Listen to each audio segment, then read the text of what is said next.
What's good? It's Woog. Please like the video, subscribe to the channel if you are into the fight talk.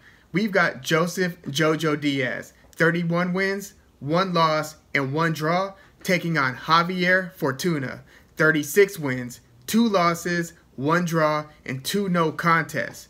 This fight will take place at lightweight 135, and I expect this to be messy and rugged. Check it out. This is a southpaw versus southpaw. And this is actually the 5th consecutive southpaw that Joseph Diaz will have fought. 5 southpaws in a row.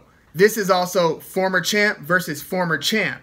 Javier Fortuna was actually the WBA 130-pound champ back in 2015. He also defended it successfully once before an upset loss versus Jason Sosa, but we'll get to that. Joseph Diaz is also a former champ. He was just the IBF 130-pound champ about a year ago when he beat Tevin Farmer and then lost it on the scale. Now, Javier Fortuna, once upon a time, was one of these, super highly touted prospects coming up, earning a lot of wins. In fact, he had won a interim WBA featherweight 126-pound title way back in 2012, and so he was featuring on some more prominent undercards. I feel like I was seeing him on HBO on big undercards and on some, I believe, pay-per-view undercards back in the day, and he was winning his fights, beating credible fighters like Abner Cotto, and then earning a shot at the 130-pound WBA title against Brian Vasquez. And in that fight, Fortuna wins the championship via decision, unanimous decision. This, again, is 2015, and then he defends the title successfully against Carlos Velasquez, wins that via TKO, 10th round, and then he fights Jason Sosa, who some of you guys might remember as one of Vasily Lomachenko's opponents, and Lomachenko beat the hell out of Jason Sosa. But Jason Sosa was a really good fighter. By the time he had fought Fortuna for Fortuna's title, he was like 18-1. He had a few draws, but he was like on this super win streak, and it was like 10 fights in a row. So he was like 18-1-3, and then he fights Nicholas Walters. And you guys remember Nicholas Walters being the guy who knocked out Nonito Donaire. This was after Nonito Donaire, shortly after Donaire had lost the decision to Guillermo Rigondeaux. Well, then Donaire went up to featherweight, and then he fights Nicholas Walters. Nicholas Walters, the Axe Murderer was his nickname, stops Donaire, and Walters has a fight with Jason Sosa that ends up being a majority draw. So Jason Sosa has a draw with the then undefeated Nicholas Walters. Nicholas Walters, by the time he retired, his only loss was that loss where he quit on the stool against Vasily Lomachenko. Walters would never return to the ring after that Lomachenko fight. But just before that, Walters fights a draw with Jason Sosa. So Jason Sosa has a lot of momentum coming into this title challenge against Fortuna. And Fortuna's, winning most of the early rounds. He seems to be the cleaner puncher with the faster hands. He's doing a lot of that kind of, drop your hands, Roy Jones, stick your neck out there and then pull back. And, he was just kind of styling on Jason Sosa a lot. But Sosa's one of those tough characters where if you don't get him out of there, you're not going to discourage him from coming forward. He's going to keep that pressure on your behind. And so Fortuna, is winning most of the rounds still, but then it gets into the middle rounds, and Fortuna is a pretty hard hitter. Most of his knockouts and most of his wins do come by knockout, he being Fortuna. But Fortuna likes to get you out of there earlier. He has, in some cases, gotten late stoppages, but most of his knockouts are like in the first 4 rounds. So if you get past that point, it then largely becomes a battle of attrition. And so Sosa sticks around. And then in the 9th round, it looks like Sosa wins that round where he's starting to land cleaner on Fortuna. And then in the 10th round, he drops Fortuna badly. And Fortuna is holding on for dear life. He even got a point taken away for spitting out his mouthpiece. That's how bad it got in the 10th for Fortuna. So all of a sudden, the tides have turned. Now he's not just kind of toying with his food here. He's hurt, got dropped, got another point taken away. So now it's like, damn, you could even be falling behind on the scorecard. That could have been a 3-point switch in that 10th round. Well, then it goes into the 11th, and Fortuna gets stopped. He gets dropped badly. He gets up. The ref looks at him, waves it off. TKO victory for Jason Sosa. So that was a heartbreaking loss for Fortuna, because that was a legitimate title. The WBA 130-pound title. Fortuna lost that. Hasn't captured a title since, but he then went up to 135. He's had several fights since that. He fought Robert Easter Jr., the super tall for the division, Robert Easter Jr. He's like 5'11", fighting at 135. Easter's only loss is via decision to Mikey Garcia. Well, before Easter Garcia, Easter fights Fortuna, and Fortuna fights a very spirited fight. I mean, Fortuna was giving up about 5 inches in height. Fortuna's only about 5'6", 5'6.5".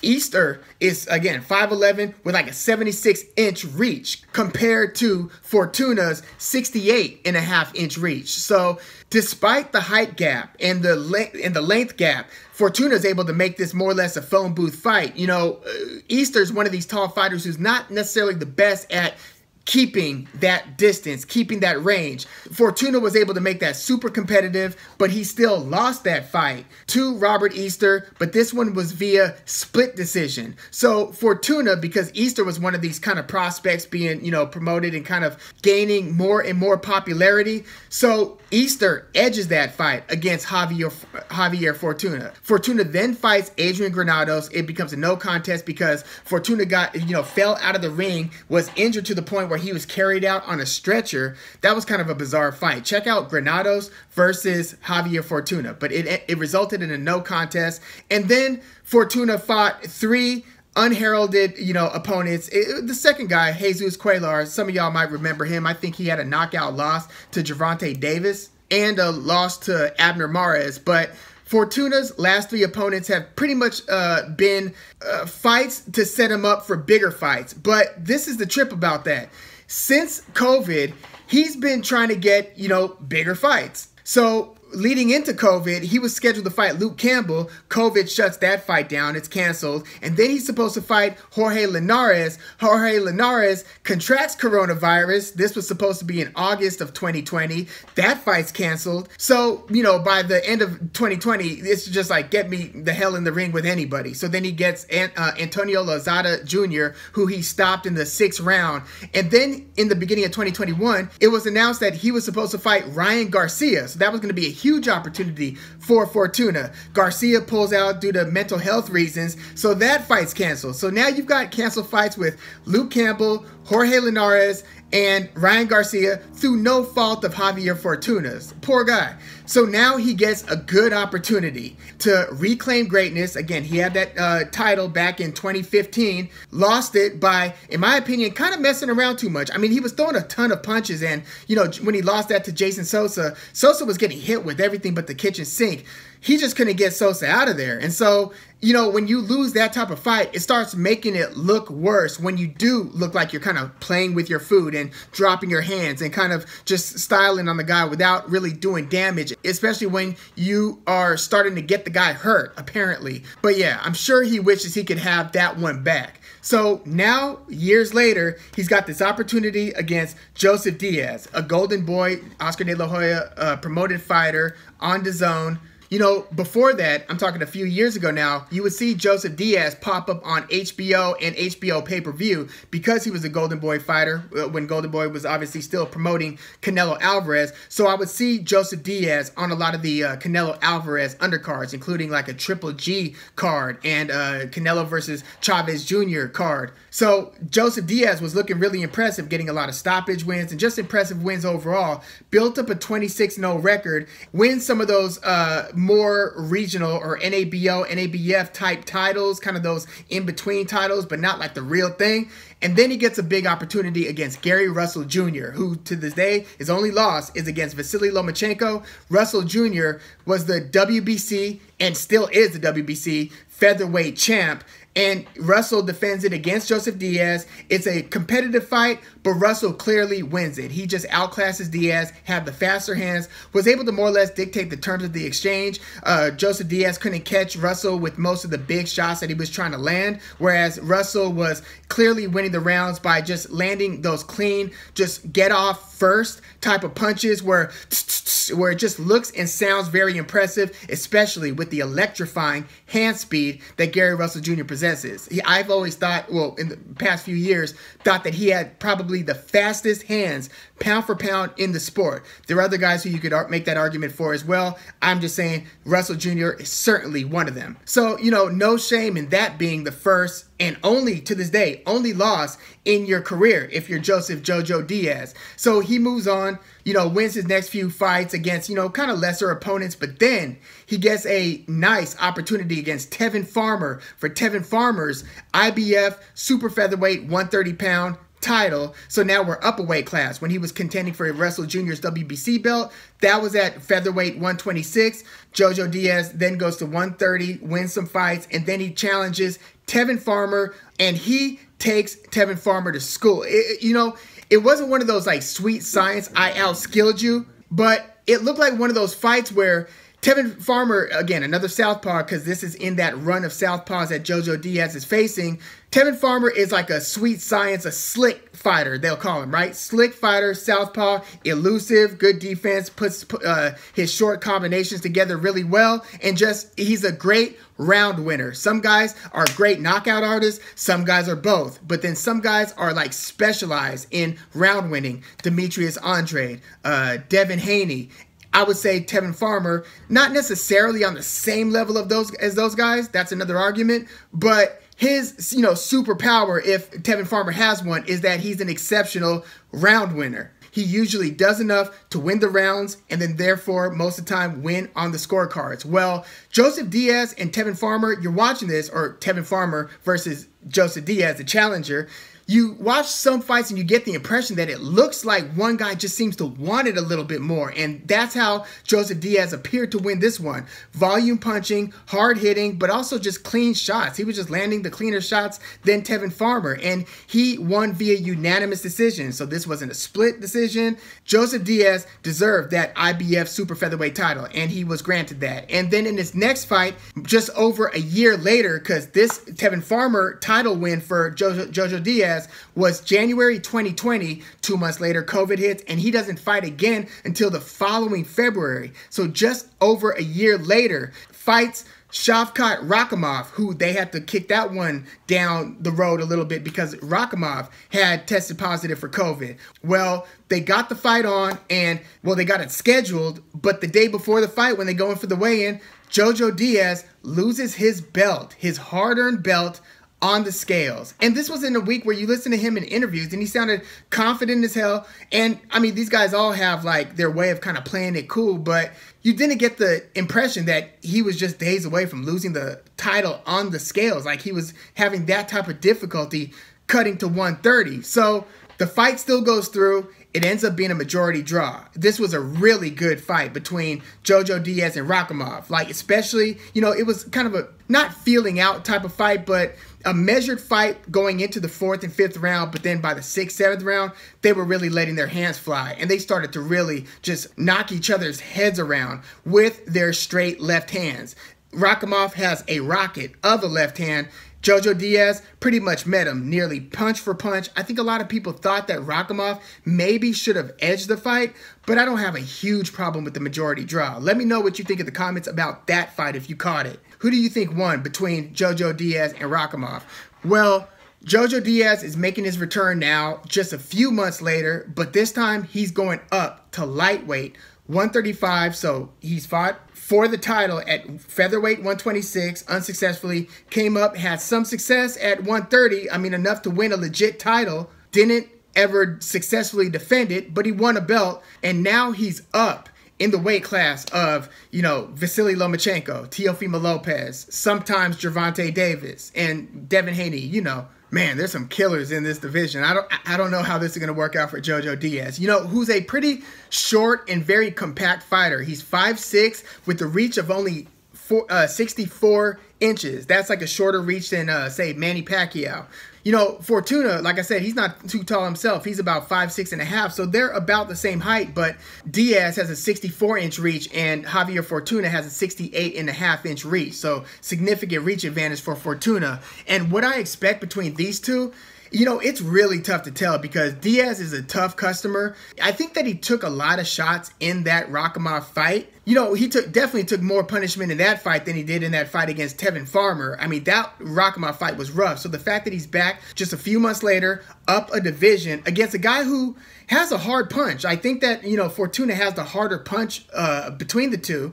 And it's going to be tough to tell what I'm calling Fortuna like a past generation guy, even though he's still only 31 years old, and Diaz is, 28 years old, so only a 3-year gap, but, it's significant depending on what kind of 31-year-old you are. Some guys are still fresh when they're 30. Other guys are, pretty shop-worn and damaged by the time they're 30. So it's tough to tell exactly where Fortuna is, but he has been looking nice in his last few fights against those lesser names with the knockouts. But, Diaz isn't somebody who I think he's just going to get out of there unless it turns out that Diaz himself has sustained too much damage and himself ends up being shot worn. But I don't think that he's there yet, so I think he's going to be there beyond the 4th round. And so I think it's going to be a bit of a battle of attrition. Something tells me that Diaz is going to be able to kick it into high gear and really wants this win. Because this is a very important fight. I mean, for both guys. Obviously, Fortuna's been champing at the bit, trying to get another big opportunity since losing his title. Diaz is now, since he just lost his title, trying to find the same thing and just get back on track because he was kind of surging, Golden Boy doesn't have a ton of good fighters right now. This isn't the best of days for Golden Boy. They don't have Canelo anymore. Their best guy is Ryan Garcia, which is not a bad thing. Ryan Garcia has potential of being a superstar. He's already a boxing celeb. But then you've got, Jaime Munguia and Joseph JoJo Diaz and Virgil Ortiz Jr., who I think is the best out of that bunch.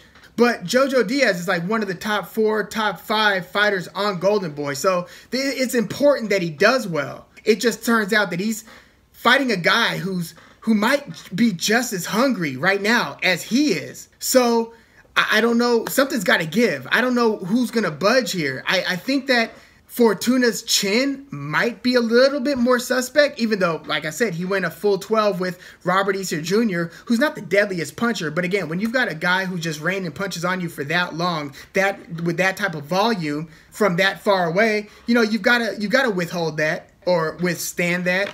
And I think that Fortuna, again, has the faster hands and the harder punch. So it's easy for me. It would be easy to say Fortuna should win this, maybe by decision. But if Diaz can kick it into the gear that he did against Tevin Farmer, I don't think is as aggressive a fighter as Fortuna. Fortuna borders on reckless. Like he does have those skills, but he also really gets after it when he starts letting his combinations go to where he leaves himself sort of vulnerable. Again, he drops his hands a lot, sometimes out of show, but sometimes out of he's just throwing a bunch of punches and isn't protecting himself at the same time. But if I had to pick right now, I think I'm going Joseph Diaz via close decision. And I mean very close decision. This can be fireworks. This can end in a stoppage too. That Diaz, I think, can stop Fortuna. I think it's more likely that Diaz wins this one via decision, and I think it's largely because despite those last few knockouts that Fortuna scored and how close he fought Robert Easter just 3 years ago, I still think that Diaz might be in a slightly sweeter spot of his career.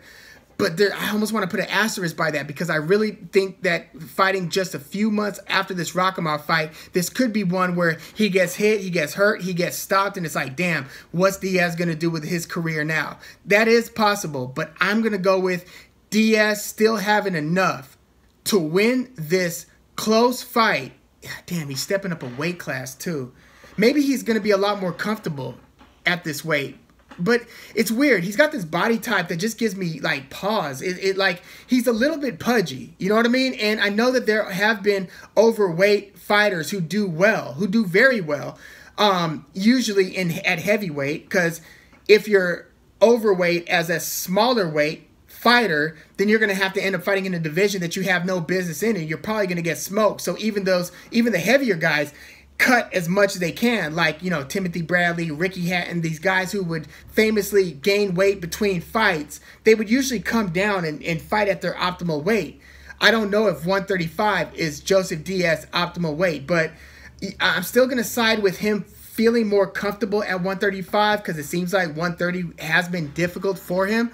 So I will go with Joseph Diaz via very exciting, close decision win over Javier Fortuna. But yeah, let me know what you think about this fight in the comments. I like this matchup. I think it's going to be a lot of fun. I think it's flying under the radar. It's on the same card as the return of Gilberto Zurdo Ramirez versus Sullivan Barrera. That should be interesting too. But yeah, please let me know what you think about Diaz versus Fortuna. It's crazy seeing Diaz as like the A side to Fortuna because yeah, Fortuna once upon a time, like I said, was that surging prospect. And he's only lost twice in his whole career. When he lost the title and then that super close fight to Robert Easter Jr. So, and again, Diaz's only loss is to Gary Russell Jr., the man with the special hands who just doesn't fight any of the guys that we really want to see him fight over the years. He never fought Santa Cruz, never fought Frampton. It just feels like Josh Warrington before he lost to Mauricio Lara.